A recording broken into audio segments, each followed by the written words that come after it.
ay rated SPG. Striktong patnubay at gabay ng magulang ang kailangan. Maaaring may masiselang tema, lengguwahe, karahasan, sexual, horror o droga na hindi angkop sa mga bata.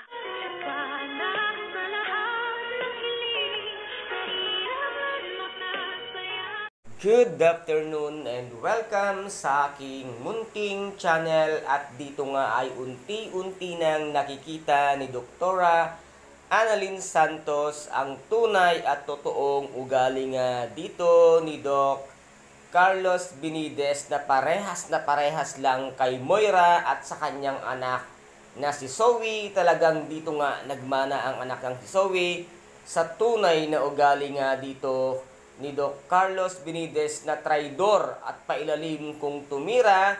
Kaya't dito nga ay nakuha nitong si Dr. Annalyn Santos ang ballpen na kung saan niya nga hinampas ng bote itong si Doc RJ. At ano kaya ang mangyayari kay Doc RJ? Bumalik kaya ang kanyang alaala dahil sa pagpukpok sa kanyang ulo?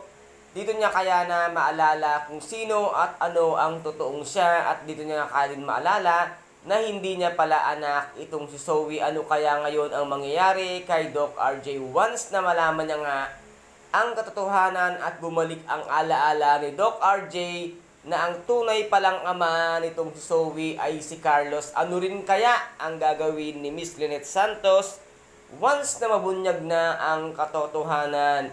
Matuloy pa kaya ang kanyang minimithing kasal dahil nga ginanap na ang kanilang at nagpa-party na nga si Doc Carlos sa kanyang mga kaibigan kasama nga si Michael at itong si Dr. Lyndon Javier. Ikaw din naman, Doc Lyndon, kung totoong kaibigan ka at totoong itinuring mo nga parang kapatid or sabihin nating mahal mo rin si Dr. Annalyn Santos, bakit hindi mo kayang ipagtapat ang katotohanan sa pagkatao nitong si Zoe? Bakit hindi mo kayang ibulgar sa kanila ang katotohanan? Hindi ka rin tunay na kaibigan dahil meron kang lihim na itinatago, katulad ka rin nitong si Doc Carlos na merong mga tunay na ugaling itinatago.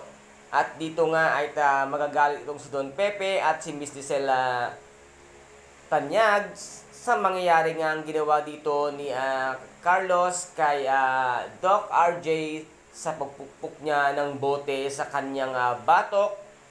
At marami ang magagalit nga dito kay Carlos, at baka isa pa itong si Zoe na magalit nga dito kay Doc Carlos once na malaman na rin ang katotohanan, dahil nga itinuring ng tunay na ama nitong ipokritang si Zoe ang kanyang dading Doc RJ. Kaya't dito natin malalaman mamaya ang katotohanan at ang lahat ng pagbabago kung ano ang mga magaganap mamaya dito nga sa Abot Kamay na Pangarap. At kung nagustuhan po ninyo ang aking video for today, paki-subscribe na lamang po ng aking channel, paki-like and share para maging update kayo sa lahat ng gagawin kong video. Maraming salamat po. Ingat, God bless, and bye-bye!